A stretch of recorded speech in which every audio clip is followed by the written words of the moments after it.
Hello and welcome to tonight's Current Legal Problems lecture. A very warm welcome to everyone joining us from many corners of the world and different time zones. We're very excited to have you with us tonight. My name is Sevilla. I am a lecturer in public law at UCL Laws and also sit on the editorial board of Current Legal Problems. And on behalf of the board, as well as UCL Laws more generally, we're thankful to have you with us tonight. Now, I won't speak for very long. I'm just here to introduce our wonderful chair for the evening, who will then do the introductions and moderate the discussion. We have with us tonight Professor Colm, who is Professor of Constitutional and Human Rights Law at UCL Laws. He is an absolute expert on anti-discrimination law, human rights, and public law, so well placed to be guiding us tonight. Without further ado, Colm, the floor is yours to introduce our speaker. Great, thank you very much, Silva. It's an absolute pleasure for me to introduce tonight's speaker. It's a terrible cliche, I know, to say the speaker needs no introduction.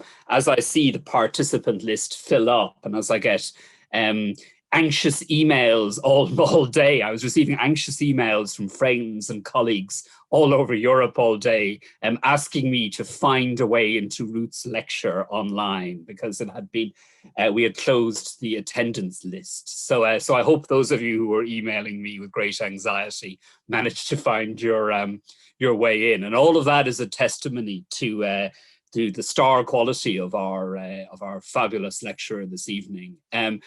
As I said, Professor Ruth Marin Rubio Marin needs little or no introduction to anyone listening in here. She is a renowned expert on gender equality, on equality more generally, and on constitutionalism and democratic governance and participation. Her work on gender equality and constitutionalism has been groundbreaking. I personally have found it illuminating and enlightening in many, many, many different ways. I have been an avid reader of her work for a decade or more, and it's a great pleasure to be able to welcome her this evening virtually to UCL Faculty of Laws for our Current Legal Problems lecture. Just one or two words about Ruth, and then one or two words about this evening's proceedings, and then I'll hand you over to our speaker. Ruth, I should explain her affiliation, her status very, very quickly.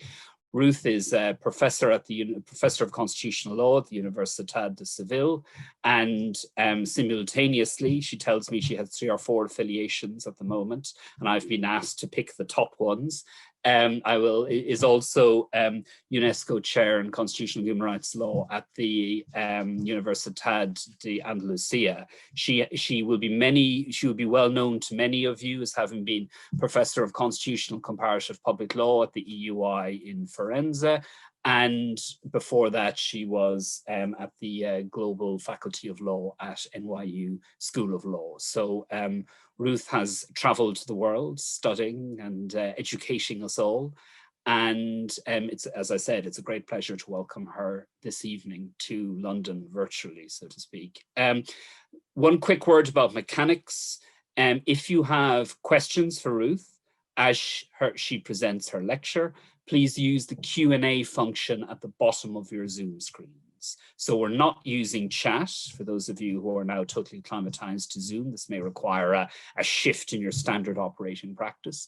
We will be using the Q&A button at the bottom of the screen. And at the end of Ruth's lecture, I will then present your questions to Ruth to ensure a bit of decorum. I see some troublesome types in the list of participants. So to maintain a certain degree of, to rein in your enthusiasm for what will doubtless be a fabulous lecture, I will act as your go-between. So if you have questions or indeed comments, keep them brief as always. But keep them crucially in the Q&A bar, and I will present them to Ruth after she has finished speaking. So without further ado, let me hand you over to Ruth to talk to us about the gendering of constitutionalism. Ruth. Well, thank you, Colm. Thank you, Silvia. It is a great honor to have been given this opportunity to deliver this prestigious lecture today. Of course, I wish I was there. I'm only there in spirit. Here's my London mug. I'm speaking from Sevilla, which is dear to my heart, but I would have tonight much rather be with you. That said, although I regret missing out on the opportunity to enjoy the traditions around this lecture and its mise en scène that many rave about, I'm still very grateful to have an interested audience, particularly in such trying times. So today's lecture is a fairy tale. It's a fairy tale with an uncertain ending. It is the fairy tale I feel that many of us professionally engaged in the discipline of constitutional law have been missing for the longest time. It is the story that describes the extent to which constitutionalism has facilitated or hindered women's equal citizenship throughout history and around the world. Indeed, it draws from experiences from around the world, while inevitably placing emphasis in Western constitutionalism, especially US and continental Europe, mainly because of its leading role in the early history of written modern constitutionalism. In it, I will show how constitutionalism constructed a gender order, which has had an impact not only on women's difficult access to the rights first conquered by men and the public sphere, but also on the extent to which the forms of participation traditionally assigned to women in the so-called private sphere have failed to be sufficiently recognized as forms of citizenship contribution. Now, to do this, the talk will begin with the birth of constitutionalism and walk us through a brief history, identifying when different forms of contraction or expansion of women's citizenship through constitutionalism first came about. Now, notice, this is not to suggest that this evolutionary path must sequentially repeat itself in the advancement toward women's constitutional equality in every jurisdiction, nor, of course, to imply that in many jurisdictions, maybe jurisdictions that have a stronger parliamentary tradition, similar evolutions could not take place, mostly through legislative struggles and milestones, with written constitutions thus playing a minimal role. In any event, I want to suggest that these four forms that can vary in time and sequence among national jurisdictions are not, for the most part, mutually exclusive. The four forms that I will be addressing are first, exclusionary constitutionalism, where constitutional law significantly fails to consider sex equality to be a constitutional concern. Secondly, inclusive constitutionalism, which instead takes on board the goal of granting women rights equal to those it recognizes to men. Thirdly, participatory constitutionalism, which is receptive to the idea of women's claims going beyond equal rights and facilitating equal participation in the male-dominated public sphere. And fourthly, what I have called transformative constitutionalism, which is gradually acknowledging the centrality of social reproduction for all and of an egalitarian and democratic family structure. As you can see, these four forms are defined on the basis of the role that constitutionalism has played with regards to women's citizenship. Let us then begin with the first phase, that of exclusionary constitutionalism. This is the part of the fairy tale that we're all familiar with. And so, like little children, I hope you enjoy the fact that we know what you're going to be listening to. The French and the American revolutions signal the birth of modern rights-based enlightened and written constitutionalism. Whereas in 1776, the American Declaration of Independence provided that, quote, governments are instituted among men deriving their just powers from the consent of the governed, end quote. Only a few years later, in 1789, the French Declaration of the Rights of Man and of the Citizen proclaimed, open quote, freedom and equality of man at birth, end quote. Now, both declarations, unfortunately, actually meant what they said.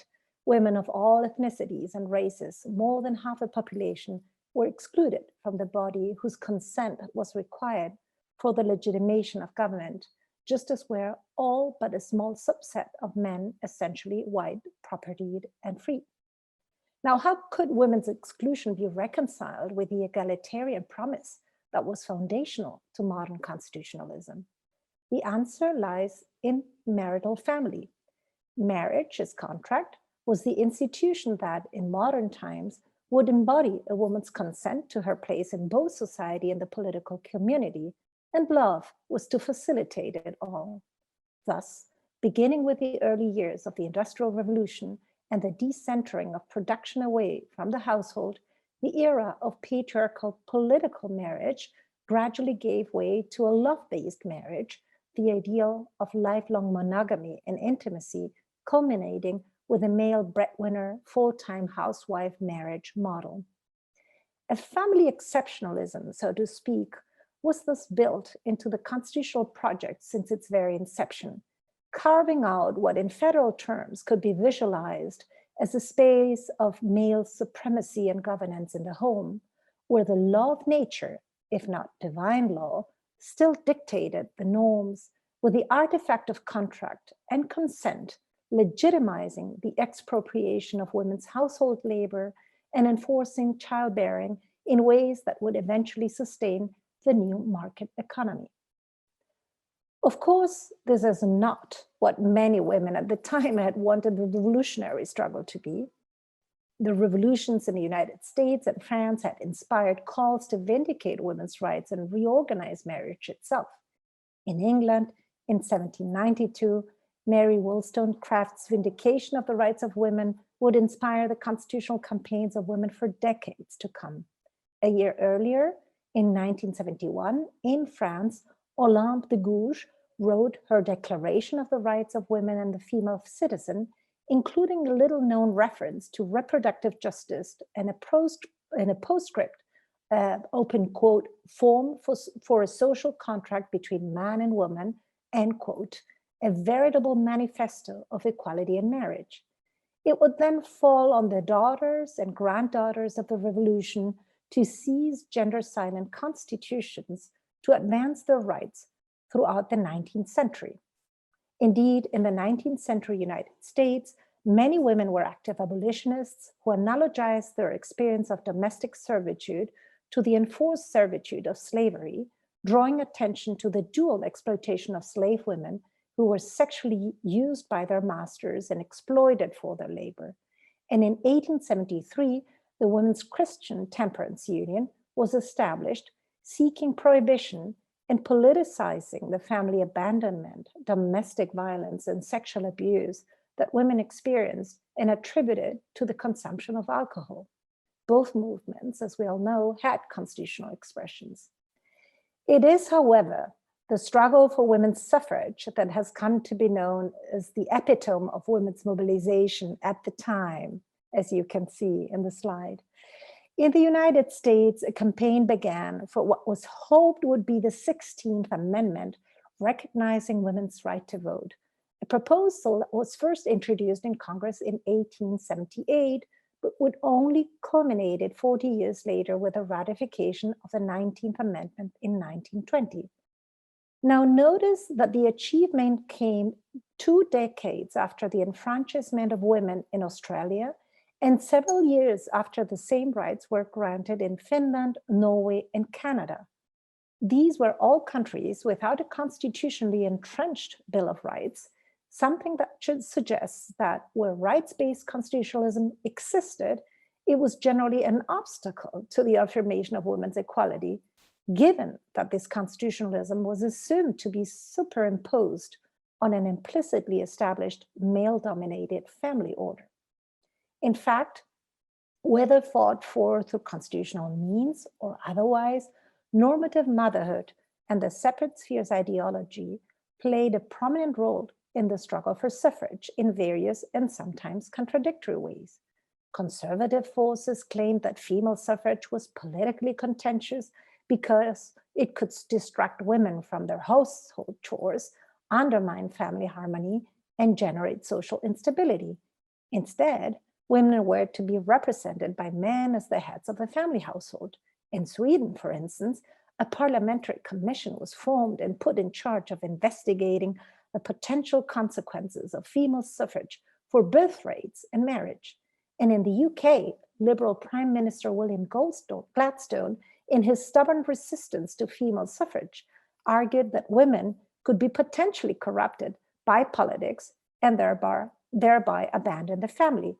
And here I'm showing first a slide of a publicity campaign of the National League for Opposing Women's Suffrage, which counted not only men, but also women as active participants. And I'm also sharing this slide with anti-women suffrage postcards of the time. I think they are all self-explanatory. In some European countries, the newly conquered right to suffrage opened women's access to constitution making for the first time during the interwar period of the 20th century. Although their numbers remained token, women did use their newly gained powers to ensure an explicit sex equality provision, and tellingly, to include also the protection of motherhood and the family under the Constitution, something which was also in line with the dominant philosophy of the nascent patriarchal welfare state, seeing women as primary caretakers, domestic workers, and at best, secondary wage earners. Germany's 1919 Weimar Constitution, a text of reference for the European constitutionalism of its time, provides a good example. The 41 women who had been elected thanks to the right to vote recognized just a year before participated in drafting the text. The Constitution granted men and women fundamentally the same rights and duties, as well as women's equal access to the civil service, yet the text also contained a clause reflecting the social centrality and political relevance of the family structure in general and of motherhood in particular.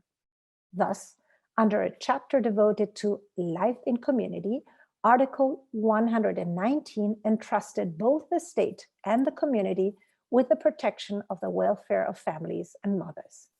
The coexistence of constitutional sex equality, motherhood, and family protections remained a feature of post-World War II European constitutionalism, a constitutionalism that became a reference for the rest of the world.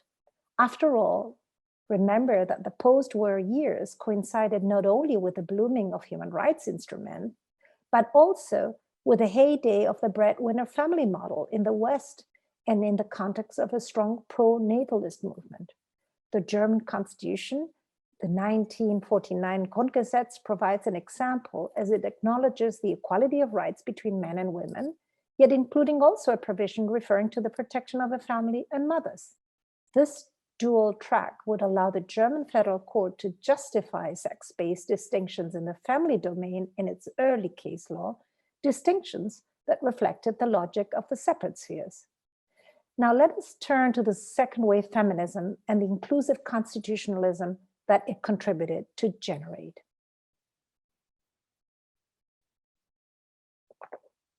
On August 26, 1970, on the occasion of the half-century anniversary of US 19th Amendment's ratification, the National Organization of Women in the United States organized the Women's Strikes for Equality, as you can see in the slide. Seeking equal opportunity in jobs and education, free abortion on demand, free 24-hour childcare centers, and the ratification of the ERA, the Equal Rights Amendment. In many ways, the movement was extremely successful. The US Congress responded to it by enacting the ERA and passing legislation to enforce the sex discrimination provision of Title VII as seriously as its race discrimination provisions. And although the Equal Rights Amendment to the Constitution would ultimately not succeed, the Supreme Court would soon develop a jurisprudence reflecting its central tenets and construing the 14th Amendment Equal Protection Clause of the US Constitution to prohibit legislation that discriminated against women. It was in the 1970s that the family exceptionalism in constitutional law finally came to be confronted, and the right not to be discriminated against on the grounds of sex finally started to have a constitutional life, whether non-discrimination of the grounds of sex was explicitly recognized in the text of the Constitution or implicitly derived by courts interpreting it. Having joined men in the public domain of suffrage, it was now time for women to free themselves from being homebound and fully join men in the domain of wage labor in the marketplace. This was, after all, a period when the contraceptive revolution of the 60s gave women significant control over reproduction for the first time. It was also a period when the expanding economy required enough women to offer them a wage and more opportunities in the service sector. This, coupled with the inflation of the 1970s, made it harder for a man to be the sole breadwinner in the family. Once constitutional sex equality was allowed to challenge all forms of sex-based distinctions, a struggle led in the US by our beloved and much missed RBG when she was working for the ACLU's Women's Project, broad legislative reforms ensued in the Western world, seeking to produce a gender-neutral legal order. Soon, legislatures across North America and Western Europe repealed all remaining head and master laws. Constitutional litigation played its role too on both sides of the Atlantic. Surely, some women came forward to challenge protectionist norms that had limited their capacity and employment opportunities, as well as norms that limited their ability to generate benefits to support dependent husbands. But not surprisingly, under the banner of sex neutrality, many of these struggles were led by men seeking access to those benefits and/or protections that women had enjoyed as dependent caregivers, or to privileges which at best could be considered double-edged. Think of early retirement for women, for instance. In response to the various claims under the new constitutional equality doctrine, courts would try to neutralize but could not entirely deny all differences between men and women. In fact, it was the narrower or broader interpretation of the relevance of such differences and the consequences of those that were not strictly biologically determined that ended up shaping the different understandings of constitutional sex equality in North America and continental Europe, especially from the 80s onwards. In the United States, Frontiera versus Richardson, adopted in 1973, was the first case in which the court articulated the now orthodox view that laws based on sex stereotypes are constitutionally impermissible. Since, the constitutional sex equality doctrine has evolved, turning gender anti-stereotyping into the essence of the sex anti-discrimination principle. Whatever the statistical evidence could say about functional enduring differences between the sexes, including most tellingly whether women continued to bear most of the child-rearing responsibilities as they still do, any law that generalized on the basis of such evidence would be interpreted as normalizing, sanctioning, or entrenching different sex roles, and hence as discriminatory, even if it had a remedial purpose. As a result, especially since 1974, when in Geduldig versus Ayala, the Supreme Court rejected the claim that pregnancy-based discrimination amounted to constitutional sex discrimination, this framing of the constitutional sex equality principle has limited the possibilities of relying on the Constitution to derive protections for pregnant women and working mothers. Now, clearly, the new right conservative agenda of the 80s did not help either in confronting the need to socially distribute the costs of human reproduction that the feminist movement had long claimed. True, Roe v. Wade, decided by the US Supreme Court in 1973, granted women and their doctors the right to abortion, probably embodying women's most successful early attempt to insert the reproductive rights agenda into constitutional law. And true also is the fact that it might have succeeded in offering a venue for articulating further claims around reproductive justice. But its grounding on privacy notions rather than equality values shut down this possibility.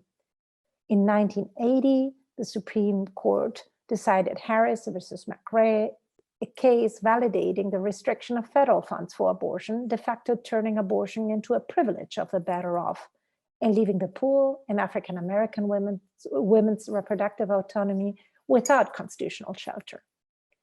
Now, given continental Europe's social welfarist and maternalist constitutional tradition, it was to be expected that its constitutional sex equality doctrine would take a somewhat different turn. During the 50s and 60s, some constitutional courts in Western Europe had, to a lesser or greater extent, embraced a sort of separate but equal worth doctrine, relying on women's greater devotion to housework. And this doctrine and the underlying gender stereotypes were eventually abandoned in the 70s. Yet under the auspices of substantive equality, an accommodationist constitutional doctrine soon developed, seeking to provide women with the actual means to combine pregnancy, motherhood, and family care with wage labor. Now, as you all know, in Europe, this development was influenced by EU anti-discrimination legislation, which had evolved since the 1970s, encouraging national courts to see pregnancy and motherhood protections as compatible with constitutional sex equality. In the 1990s, some European countries, including Greece, Germany, and Austria, even underwent constitutional reforms to enshrine substantive equality provisions.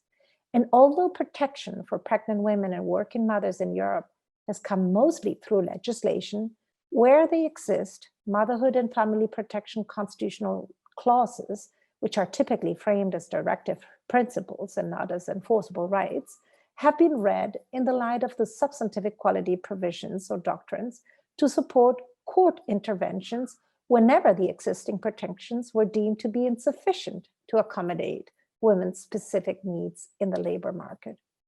Now, because women's specific needs or the features of women's employment, so to speak, i.e. part-time, sex-segregated, lower paid, are in fact related to women's ongoing shouldering of a greater share of family responsibilities, it can be argued that this constitutional doctrine of sex equality accommodates gendered realities, but that it does so by normalizing women's double shift or mummy tracks, thus entrenching dignitary and distributive harms. Therefore, in essence, what we would call Europe's accommodationist workerism has also had its shortcomings, and especially since it too has failed to challenge traditional internal family arrangements and the impact that even gender-neutral norms have on perpetuating them. Now, considering continental Europe's maternalist constitutional tradition, it is not surprising either that when the abortion debate was taken to the constitutional courts in the 1970s, so around the same time as in the United States, where the courts did not simply defer to the legislature, this was the case sometimes, they ended up crafting a constitutional architecture that imbued with Christian values and in the name of the right to life of the unborn, or the constitutional value it embodies, ended up limiting legislative attempts to assert women's reproductive autonomy by turning pregnant women, constitutionally speaking, into motherhood duty bearers. Under this construction, abortion came to be constitutionally tolerated, not as a right, but as a wrong to be accepted only in limited circumstances, or for lack of better alternatives, to dissuade pregnant women with mandatory dissuasive counseling before being offered as the best model to basically minimize the number of abortions. I am, of course, referring to the famous abortion decision of the German Federal Constitutional Court adopted in 1976 and reiterated with slight changes in the 1990s, and to the decisive impact it would later have in shaping abortion constitutionalism in many other European countries in the 80s and 90s, such as Spain, Portugal, and after the fall of communism in countries such as Hungary or Slovakia. To summarize, this second form of constitutionalism, with a limited exception of the abortion debate, we can conclude that after the head and master laws were discarded, Western rights-based constitutionalism in the 70s and 80s ended up having a dominant focus on women's market equality on both sides of the Atlantic, thus letting down second-wave feminists' attempt to expand the boundaries of contestation between socioeconomic distribution and to include housework, sexuality, and reproduction in any meaningful way. Yet we know well that without tackling these dimensions, equal real participation in the public sphere remains an elusive goal. And thus we come to participatory constitutionalism. Equal participation was precisely what women came to expect at the turn of the century. And they had very good reasons for doing so. Notice that even in those few countries where women had gained suffrage at the turn of the 20th century, by the 1960s, they had at best crossed the 20% threshold in parliamentary seats. By the 1980s, the women's movement, increasingly galvanized through international women's conferences, felt sufficiently empowered to begin reaching beyond legal rights to claim equality in decision-making power, something that gradually led to a participatory turn in the gender equality narrative and movement, something which I think is best epitomized by Beijing's 1995 Platform for Action. You can see in the slide the images of the march for the implementation of a quota constitutional rule in Kenya, a march that took place in 2019, and of the march of India's women's change for parity. So this is very much an ongoing agenda. While still reclaiming the centrality of rights, this gender equality narrative began endorsing the need to go beyond equal rights and to embrace not only substantive or de facto equality, measured in real opportunities and concrete results, but also equal empowerment, with parity democracy or gender balanced participation turning into the new desired standards of political legitimacy, very much encouraged in the case of Europe, but by the EU and the Council of Europe's soft power. This gender participatory turn is most paradigmatically expressed through the global and still growing spread of gender quotas. Yet I would say that women joining constitution-making processes in more significant numbers can be seen as an inherent part of it. Let us take a quick look at both. Of all the constitutions enacted after World War II, only a few of them, mostly in Asia, contemplated gender quotas to enhance the political representation of women and other disadvantaged minorities. On the other hand, in Europe, the adoption and spread of legislative gender quotas initially took place in spite of and not thanks to constitutional law. Only occasionally did courts call on general notions of substantive equality, like in my country, Spain, to back their prior legislative adoption. More frequently, though, constitutional reforms were required, either preemptively to avoid likely constitutional hurdles, as in Portugal or Slovenia, or ex post to overcome constitutional obstacles which had already been declared by the courts, as in France or Italy. Yet constitutionalism has been a facilitator and not an obstacle of quota adoption in other regions of the world, especially when the pertinent constitutional clauses were introduced as part of broader democratizing agendas, with women's movements taking an active role in their articulation. In Latin America, where 10 countries now include them, some constitutions were among the first to adopt provisions to ensure the equality of women in public office and representative positions, as was the case of Colombia in 1991 and Argentina in 1994. And in Africa, where quotas had already been introduced after independence in some countries, especially in the form of reserved seats, many of the constitutions approved in the new century also contained quota provisions, such as the 2003 Rwandan constitution, which reserves 30% of public office seats for women. Women's involvement in constitution making in more than token numbers and reflecting a broader trend of participatory constitutionalism represents another key milestone in the gradual process of affirmation of women's citizenship. Indeed, for the last 2 or 3 decades, there has been a growing presence of women in constitution-making bodies, though parity seems still a distant goal, with the exception maybe of Chile, which is bound to be in the near future the first country in the world to have a perfectly parity constitution-making assembly. Cheers to Chile. An analysis of 20 constitution reform processes between 1990 and 2015 reveals that on average, 19% of the members of former constitution reform bodies were women. In some occasions, the increase of women in representative constituent bodies has in turn been facilitated by the prior adoption of electoral gender quotas.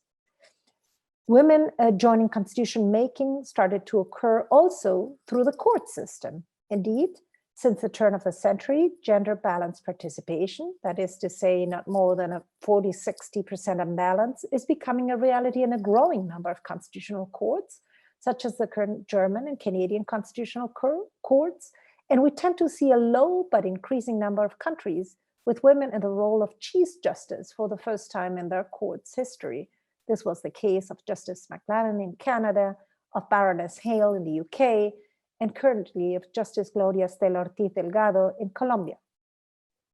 Although the slow but steady progress in women's inclusion in constitutional courts and constituent official bodies is to be celebrated, an overall assessment shows that to this day, most of women's participation in constitution making has been channeled through civil society initiatives. Certainly, examples abound of organizations and platforms created by women's groups all over the world to participate in realizing constitutional aspirations. One of the most well-known and pioneering experiences in this regard is, of course, that of South Africa, where a women's national coalition was created in 1992 by the women's leaders of the liberation struggle, including a wide variety of organizations, to intervene in the male-dominated processes that were leading up to the writing of a constitution for a democratic South Africa. But even though South Africa is generally recognized as the first example of full constitution making in which women's interests were asserted throughout, South African women had some partial precedents to follow. From the early 80s and throughout the 1990s in Canada, for instance, the women's movement in general and the Aboriginal women's movement in particular had been movers and shakers in the constitutional struggles. And here we come to transformative constitutionalism.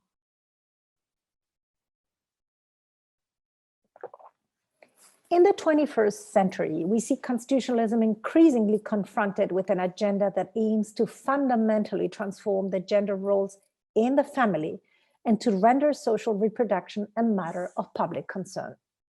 An essential chapter in this transformation has been the challenge to the hegemony of the marital, reproductive, and heterosexual marriage that the gradual conquest of same-sex marriage, in itself an incendiary constitutional battlefield, best epitomizes.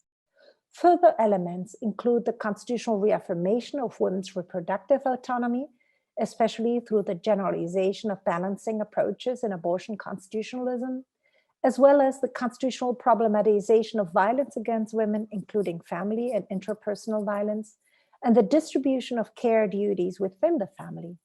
All these elements must inevitably be seen as epitomizing the full democratization or constitutionalization of the family structure and the private sphere. Unsurprisingly, constitutions have once more been seized just as often as reactionary as transformative forces in many of these battles, including that around same-sex marriage or unions.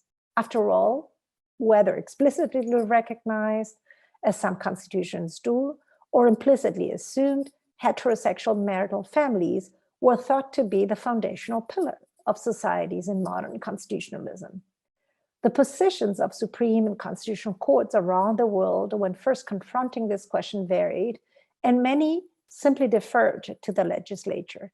And only in most recent times have some national constitutional courts begun to affirm the recognition of same-sex marriage as constitutionally required, as was the case in South Africa in 2005, in the United States with the 2015 Obergefell decision, following the example of some state courts that preceded it, and of Colombia in 2016. Now, the clearest textual expressions of a vision of citizenship that incorporates the egalitarian dimension, but also adds the participatory and the transformative dimensions of constitutional gender equality is to be found, unsurprisingly, once again, in those countries that have seen important constitutional moments following the described participatory turn, especially when they resulted from processes shaped under the pressure of women's groups and are under the influence of evolving regional and international women's rights standards. In terms of democratizing the family and gender roles within it, Colombia's 1991 constitution had already recognized that open quote, any form of violence in the family is to be considered harmful to its harmony and unity, end quote. In a provision whose joint reading with those recognizing the right to personal integrity and to health and life has allowed the Constitutional Court to decide cases on domestic violence. As for the distribution of care obligations, Ecuador's 2008 Constitution has maybe gone furthest in recognizing the home as a domain of citizenship by including among the list of citizen duties the duty to, open quote, help, feed, educate, and raise one's children, end quote, acknowledging this duty to be, open quote, a joint responsibility of mothers and fathers in equal proportion, end quote. It also stated that the, open quote, unpaid work of self-sustenance and caregiving carried out in the home must be recognized as productive work, end quote, and supported by the state. And although some of the mentioned provisions refer to countries where the gap between law in the books and law in action is wide, and constitutions have often been said to have a merely aspirational nature, in more consolidated democracies, we also identify constitutional contestation and change. In the US, despite having failed to ratify it a generation ago, many are pushing forward a proposal for a federal equal rights amendment to be finally inserted in the Constitution. And other consolidated democracies have recently moved into action. Think of what we could call Ireland's constitutional gender revolution. After two referenda, one in 2015 and another in 2018, the country has passed constitutional amendments to its old 1937 constitution to recognize same-sex marriage and legalize abortion. Fascinating debates followed then with regard to the destiny of Article 42 of the Constitution. This article is probably the best explicit expression of the dated breadwinner family model in the Western world. It provides, hear this, that, open quote, the state recognizes that by her life within the home, woman gives the state a support without which the common good cannot be achieved, and shall therefore endeavor to ensure that mothers shall not be obliged by economic necessity to engage in labor to the neglect of their duties in the home, end quote. While many, not surprisingly, have suggested that this provision endorsing gender stereotypes should be entirely removed, a Citizens' Constitutional Convention held in 2013 overwhelmingly supported to keep it so as to make visible the central importance of care for social reproduction, yet rendering it gender neutral and including forms of care beyond the home. Now, maybe less visible to the public eye are the hermeneutic court-led changes supporting transformative constitutionalism in other parts of Europe, in an attempt to go beyond the traditional accommodationist European model. We could, by way of example, mention jurisprudential changes in German constitutionalism. For years, the Federal Constitutional Court had called on state neutrality with respect to the internal organization of families to sustain gender-neutral legislation, for instance, in the realm of taxation, which in fact favored the breadwinner family model. It now, however, relies on the constitutional duty imposed on the legislature by Article 3.2 of the Grundgesetz to enforce gender equality in social reality and to defend from constitutional challenges legislation such as parental leave schemes adopted to promote the equal sharing of family and care responsibilities between the spouses. We could also mention changing perceptions of fatherhood that are being endorsed not only by the German court, but by many constitutional courts around the world to support the extension of legislative maternity leaves to fathers, albeit, I would say, so far mostly in limited and subsidiary terms, far from the goal of full equalization of paternity and maternity leaves, and often in a language that foregrounds the best interest of the child more than gender equality. To conclude, modern constitutionalism was superimposed on an extractive reproductive family structure that was naturalized and even romanticized. This explains why every attempt to advance toward the affirmation of equal citizenship for women and a more egalitarian family was first resisted as a challenge to the very structure of the constitutional order and not simply celebrated as a natural next step in the gradual conquest of the constitutional promise of coexistence among natural free human beings. Even the conquest of female suffrage was constitutionally resisted, and when accepted only through a wrinkle in the gender order, for it did not question the underlying marital contract. Everywhere, the effects of granting women's political rights were mitigated by the gender bias in women's social citizenship in patriarchal welfare regimes, as well as by women's belated liberation from the head and master laws. Yet, since the beginning of constitutionalism, women have engaged in various fights to turn their emancipatory claims into a constitutional reality, relying both on the constitutional interpretation of silent texts and on attempts to bring about constitutional norms.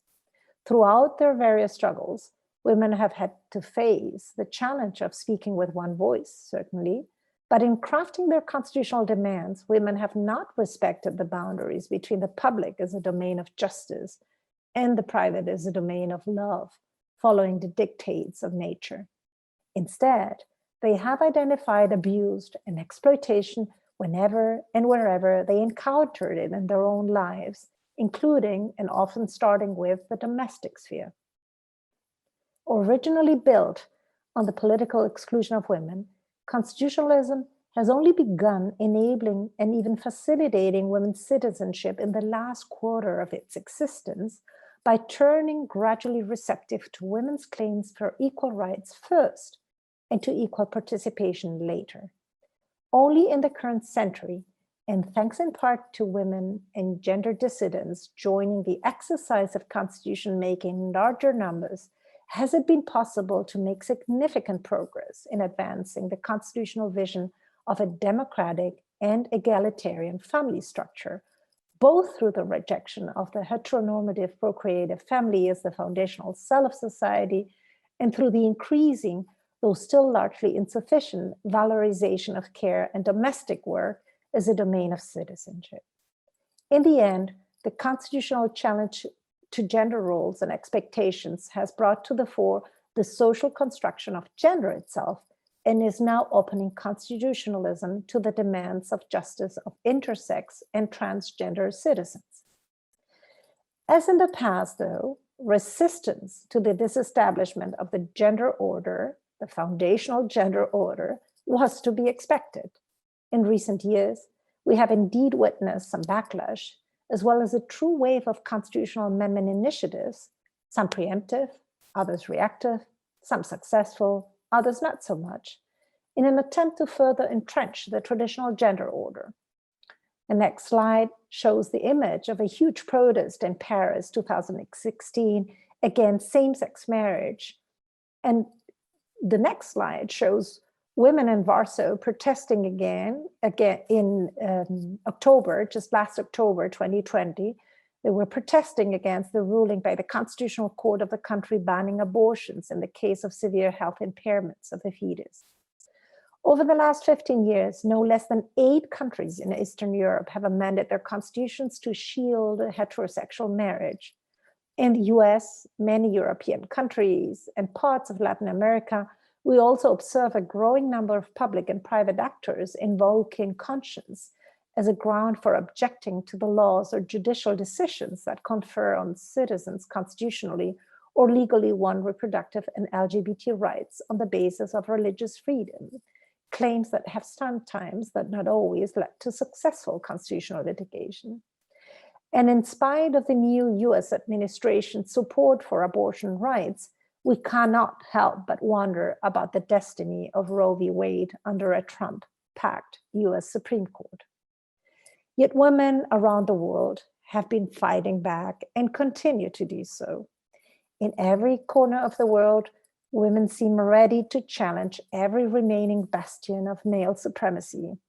Here in the next slides, you can see the images of a women's march in Washington, D.C. in January 2017. And then the next one, you can see feminists in Madrid striking in March of 2019. And in the next one, you can see Argentinian women celebrating the legalization of abortion up to the 12th week this last December.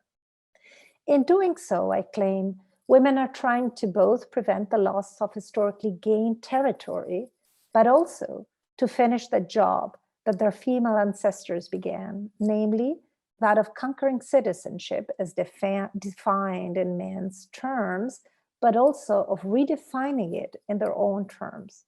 For, as Amanda Gorman reminded us in her brilliant poem, The Hill We Climb, in Biden's inauguration ceremony, while democracy can be periodically delayed, it can never be permanently defeated. And no country that calls itself a true democracy can do so without ensuring women their equal citizenship stature. Thank you so much for your attention. Great. Thank you, Ruth, for an absolutely wonderful lecture. Had we been physically present, you would now be hearing a round of applause. Since I'm not going to embarrass myself by just doing a solo round of applause, you will have to imagine a deafening round of applause coming down towards you for an absolutely excellent and absolutely wonderful, thought-provoking and inspiring lecture. We have questions coming in already. So just to maximize the space for discussion, let me just go straight to the questions. I will go one question. I will put one question to you at a time. Take your time in answering, and we will see how far we can go. The first question is from Joe Shaw, and it's a cliche to describe a question as excellent, but this one is excellent. Sometimes it is hard to distinguish between claims for citizenship and claims for citizenship rights.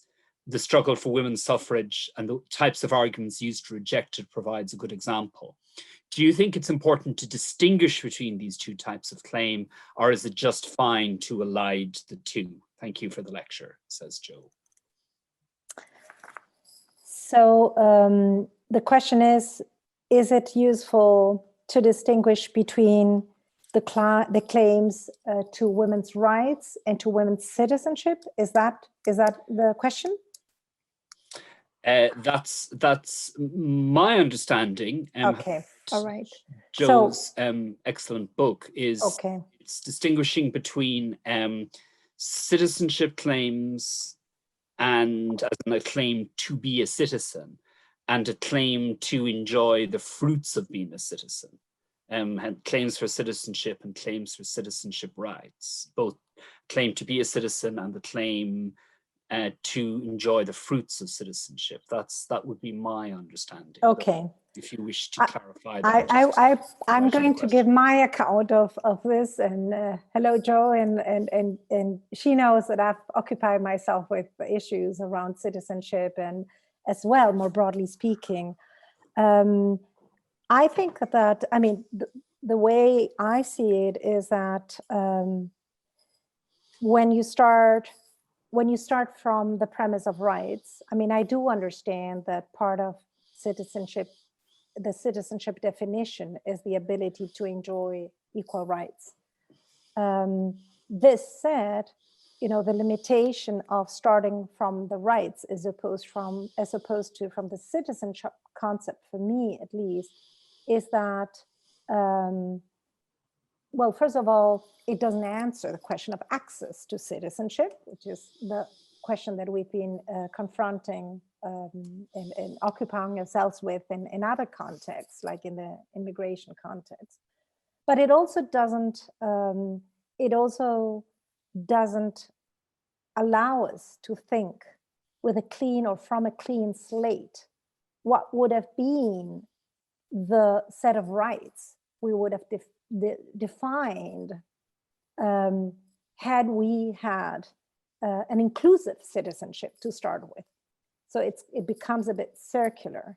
So why were reproductive rights not part of the core of constitutions when they were initially crafted? Well, because women weren't to be part of that participatory voice that came to define citizenship. And this is why, in my approach and my lecture, in the book that will come out of this, I very much emphasize the need to think beyond equal rights and expand into participation as a key notion of citizenship, although unsurprisingly, as a result of that participation, you now see new rights being crafted or interpreted differently. So they're interrelated, but I think the citizenship places the emphasis on inclusion and participation in ways that, you know, the rights don't. Great. Wonderful. Thank you. Thank you. Thank you very much. Let me move on to the next question, though we could talk about that first question, I think, all evening. Let me ask you the second question from Victoria Catalina Martinez Plasencia.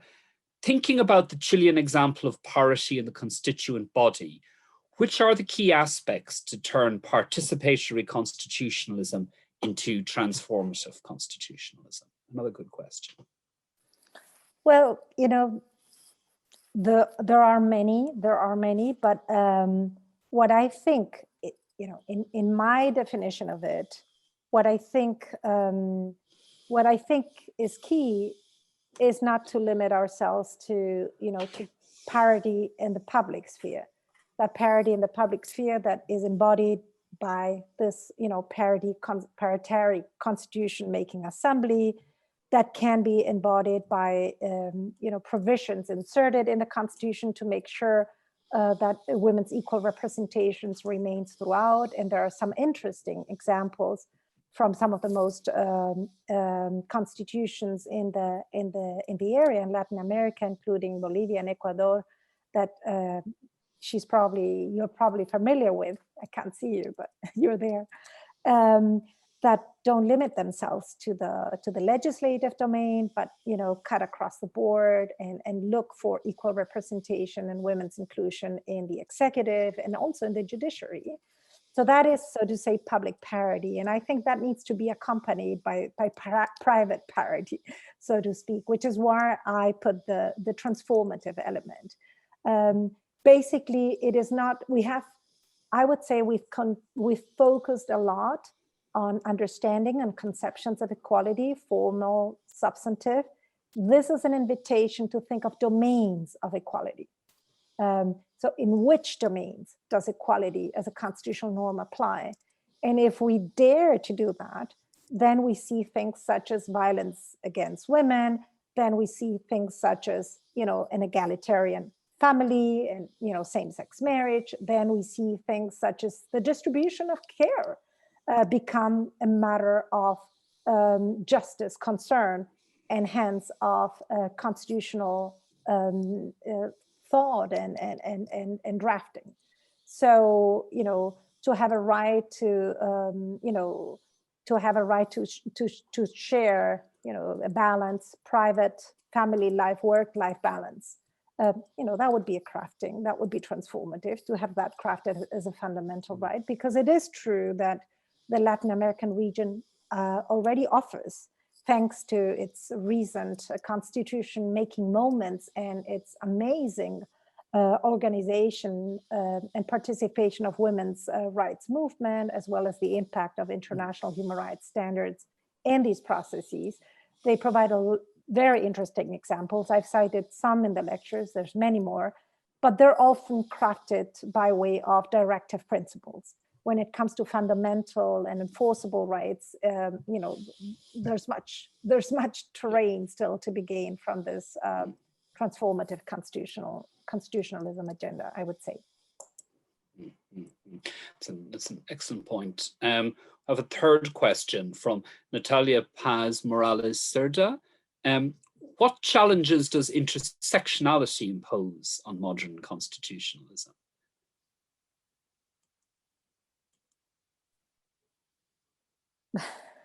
Well,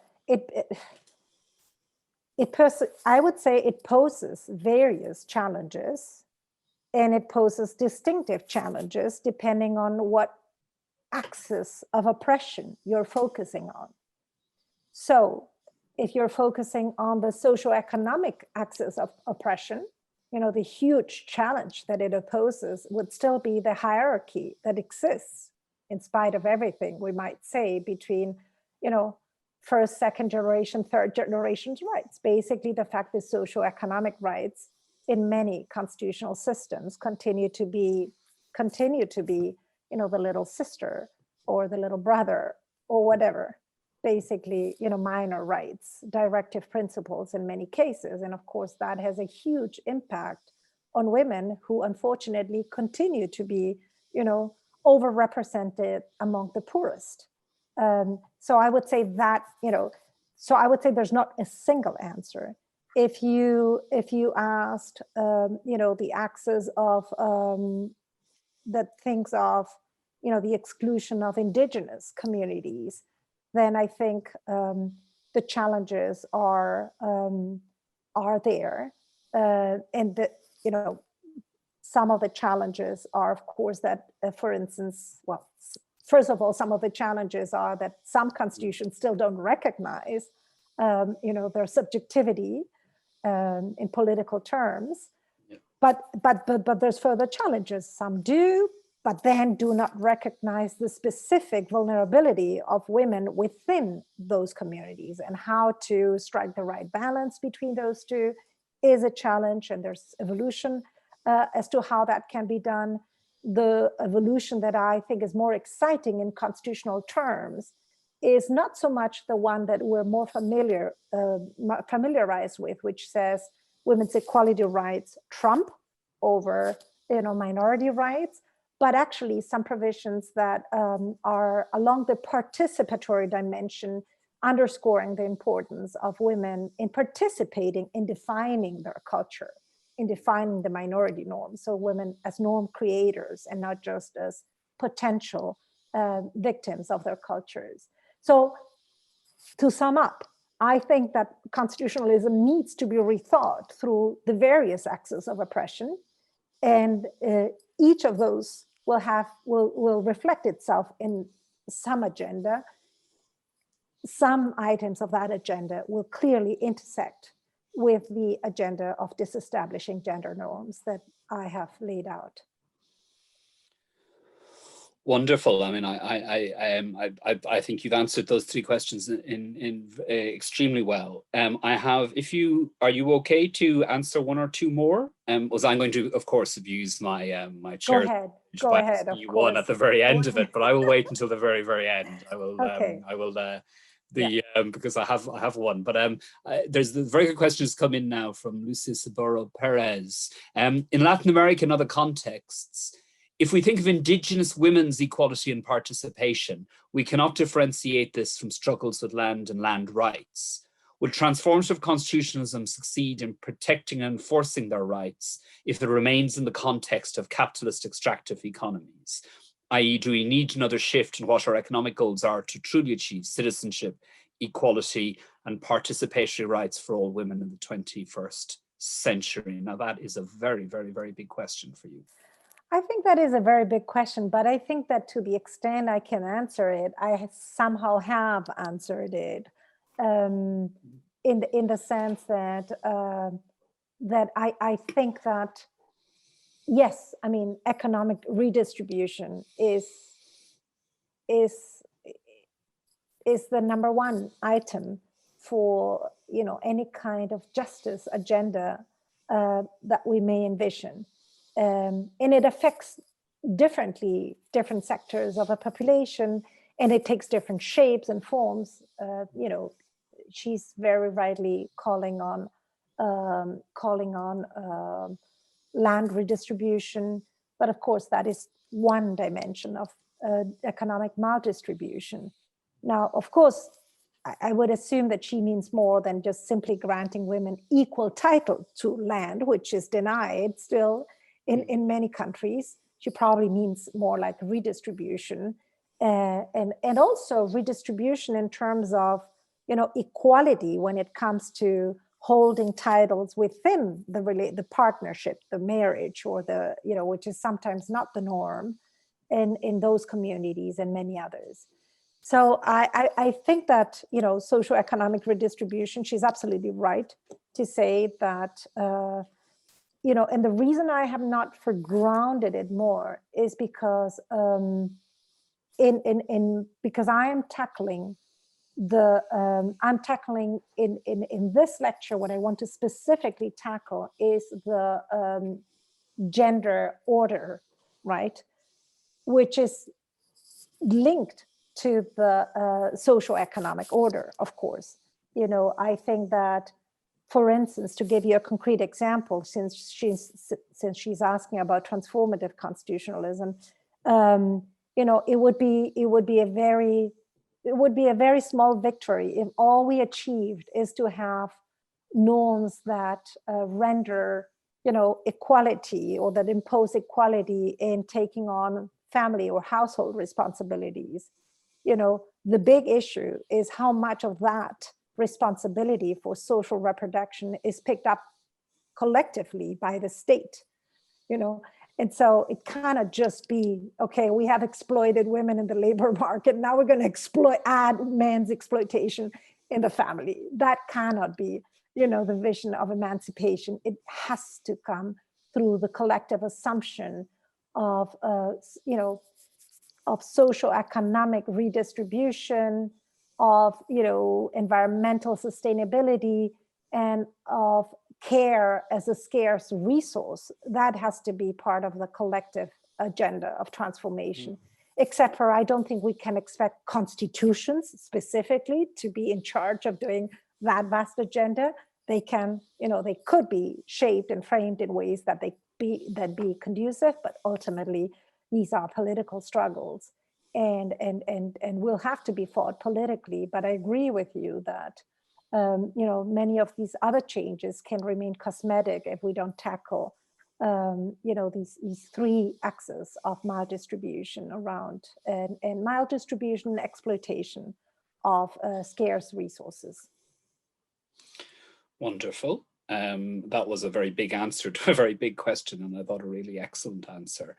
Well, I have one final question on the Q&A, and I will dump my question for this final question coming in. From Louis Dejoux Castang. What are your thoughts on working towards transformative constitutionalism through the inclusion within constitutions of mechanisms for automatic renewal, for example, periodic generational constitutional conventions? It's an interesting point. My question was going to actually relate to something similar. Is there an argument for radical periodic constitutional change to get rid of the dead weight of centuries of male subjectivity that's built up in the arteries of constitutionalism? No, that's a very good question. Now, in the book, in the chapter where I address participatory constitutionalism, I describe that movement in parallel with a movement towards participatory constitutionalism in general, and not just, you know, women's inclusion in constitution making. So I think that since the 90s, there is a growing body of literature defending the need for constitution making processes to be more participatory. I think some of the Irish examples with the constitutional conventions, Iceland has offered some interesting examples. Actually, Chile did too, not in this round, but in the first round of consultation. You know, there were innovative methods ensuring, you know, broad participation of the population to back the legitimacy of constitutions. The question now is, should we do this just for the health of democracy in some regular, systematic, periodic way? I have to say I hadn't thought about it that way, though it seems, especially in my country, I'm so frustrated with this impossible, much urgent and needed reform in the Constitution. I hadn't thought about that. I guess, you know, we're always concerned between, and this is classic constitutional theory, you know, wanting to give some stability and framework so that it doesn't become a tool of politicization, you know, new government, let's start by having a new constitution, and the possibility that it be renewed in some ways. So I guess I would be open to the idea for as long as we made sure that, this kind of obligation of internal review was after a long life span. But I guess along those lines, we could also think of maybe lifting the weight or amending constitutions in ways that make it more easy to be amended. There is a huge variation among constitutions between the degree of rigidity that they offer and hence how difficult or easy they are to be amended. So maybe, instead of imposing from outside a kind of a time in which now is the time, maybe some of these very rigid processes should be reconsidered. That plus the strengthening of direct democracy, so participatory mechanisms that allow citizens and civil society to have a greater input on constitutional reform would be good enough for me. Okay, great. Thank you very much. That's a fascinating answer. I think now we'll draw an end to the proceedings. I'm conscious you're an hour ahead in your time zone, so you deserve some relaxation after working very, very hard over Zoom. I think I speak for everyone that we've been treated to a fabulous, wonderful lecture this evening and really, really stimulating answers to challenging questions. Constitutional theory and comparative constitutional law still remains astonishingly and unhealthily dominated by male subjectivities. It is always astonishing to me as a man to go into rooms full of constitutional scholars and seeing them still overwhelmingly male.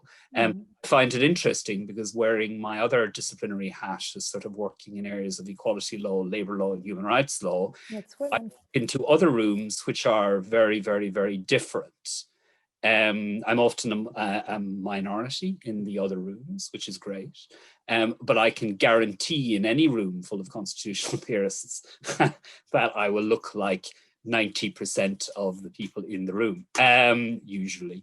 If not always. And Ruth's scholarship has challenged those male subjectivities that I think have shaped our constitutional visions for, frankly, centuries. I think her scholarship has, over the last 2 decades or more, has been relentlessly probing and questioning many of those assumptions, and her work has been groundbreaking and revolutionary in forcing us all to think about how gendered our existing assumptions about constitutionalism are, but also she provides a way of breaking through some of those assumptions and rethinking those assumptions. And she has always generated both a negative critique and a positive vision for change and transformation. And I think this lecture this evening